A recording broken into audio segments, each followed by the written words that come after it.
नमस्कार दोस्तों, आप सबका सिद्धि का चैनल पर बहुत बहुत स्वागत है। शिव पार्वती विवाह की कथा। शिव विवाह कथा को भारत की आध्यात्मिक कथाओं में बहुत महत्वपूर्ण माना जाता है। शिव विवाह में पार्वती के पिता शिव का वंश जानना चाहते थे। फिर शिव ने क्या जवाब दिया, कथा में बताया गया है। कथा में बताया गया है कि शिव मौन बैठे रहे। पार्वती के पिता ने सोचा कि ये अपने कुल वंश के बारे में भी नहीं जानते। तो चलिए सुनते हैं आगे की कथा। भगवान शिव और पार्वती की शादी बड़े ही भव्य तरीके से आयोजित हुई। पार्वती की तरफ से कई सारे उच्च कुलों के राजा, महाराजा और शाही रिश्तेदार इस शादी में शामिल हुए, लेकिन शिव की ओर से कोई रिश्तेदार नहीं था, क्योंकि वे किसी भी परिवार से ताल्लुक नहीं रखते थे। आइए जानते हैं आगे क्या हुआ। जब शिव और पार्वती का विवाह होने वाला था तो एक बड़ी सुंदर घटना हुई। उनकी शादी बहुत ही भव्य पैमाने पर हो रही थी। इससे पहले ऐसी शादी कभी नहीं हुई थी।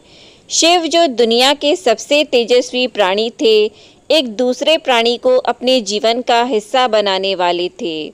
उनकी शादी में बड़े से बड़े और छोटे से छोटे लोग शामिल हुए। सभी देवता तो वहां मौजूद थे ही, साथ ही असुर भी वहां पहुंचे। आमतौर पर जहां देवता जाते थे वहां असुर जाने से मना कर देते थे, और जहां असुर जाते थे वहां देवता नहीं जाते थे। शिव पशुपति हैं, मतलब सभी जीवों के देवता भी हैं, तो सारे जानवर, कीड़े मकोड़े और सारे जीव उनकी शादी में उपस्थित हुए। यहाँ तक कि भूत पिशाच और विषप्त लोग भी उनके विवाह में मेहमान बनकर पहुँचे। उनकी आपस में बिल्कुल नहीं बनती थी, मगर यह तो शिव का विवाह था, इसलिए उन्होंने अपने सारे झगड़े भुलाकर एक बार एक साथ आने का मन बनाया।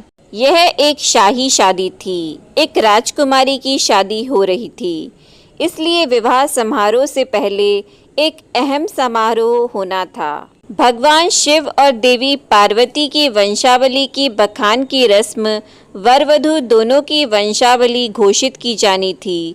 एक राजा के लिए उनकी वंशावली सबसे अहम चीज़ होती है, जो उसके जीवन का गौरव होता है। तो पार्वती की वंशावली का बखान खूब धूमधाम से किया गया। यह कुछ देर तक चलता रहा।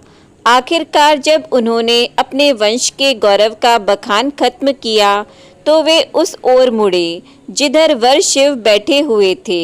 सभी अतिथि इंतजार करने लगे कि वर की ओर से कोई उठकर शिव के वंश के गौरव के बारे में बोलेगा, मगर किसी ने एक शब्द भी नहीं कहा। वधू का परिवार ताज्जुब करने लगा। क्या उसके खानदान में कोई ऐसा नहीं है जो खड़े होकर उसके वंश की महानता के बारे में बता सके? मगर वाकई कोई नहीं था। वर के माता पिता, रिश्तेदार या परिवार से कोई वहां नहीं आया था, क्योंकि उसके परिवार में कोई था ही नहीं। वह सिर्फ अपने साथियों, गणों के साथ आया था, जो विकृत जीवों की तरह दिखते थे। वे इंसानी भाषा तक नहीं बोल पाते थे और अजीब सी बेसुरी आवाज़ें निकालते थे। फिर पार्वती के पिता पर्वतराज ने शिव से अनुरोध किया, कृपया अपने वंश के बारे में कुछ बताइए। शिव कहीं शून्य में दिखते हुए चुपचाप बैठे रहे। वह न तो दुल्हन की ओर देख रहे थे, न ही शादी को लेकर उनमें कोई उत्साह नजर आ रहा था। वह बस अपने गणों से घिरे हुए बैठे रहे और शून्य में घूरते रहे। वधू पक्ष के लोग बार बार उनसे यह सवाल पूछते रहे, क्योंकि कोई भी अपनी बेटी की शादी ऐसे आदमी से नहीं करना चाहेगा जिसके वंश का अता पता न हो। उन्हें जल्दी थी, क्योंकि शादी के लिए शुभ मुहूर्त तेजी से निकला जा रहा था, मगर शिव मौन रहे। समाज के लोग, कुलीन राजा महाराजा और पंडित बहुत घृणा से शिव की ओर देखने लगे और तुरंत फुसफुसाहट शुरू हो गई। इसका वंश क्या है? यह बोल क्यों नहीं रहा है? हो सकता है इसका परिवार किसी नीची जाति का हो और इसे अपने वंश के बारे में बताने में शर्म आ रही हो। नारद मुनि ने इशारे से बात समझानी चाहिए। फिर नारद मुनि, जो उस सभा में मौजूद थे, ने यह सब तमाशा देखकर अपनी वीणा उठाई और उसकी एक ही तार खींचते रहे। वह लगातार एक ही धुन बजाते रहे। इससे खींचकर पार्वती के पिता पर्वतराज अपना आपा खो बैठे। यह क्या बकवास है? हम वर की वंशावली के बारे में सुनना चाहते हैं, मगर वह कुछ बोल नहीं रहा। क्या मैं अपनी बेटी की शादी ऐसे आदमी से कर दूं और आप यह खिजाने वाला शोर क्यों कर रहे हैं? क्या यह कोई जवाब है? नारद ने जवाब दिया, वर के माता पिता नहीं हैं। राजा ने पूछा, क्या आप यह कहना चाहते हैं कि वह अपने माता पिता के बारे में नहीं जानता? नारद ने सभी को बताया कि भगवान स्वयंभू हैं।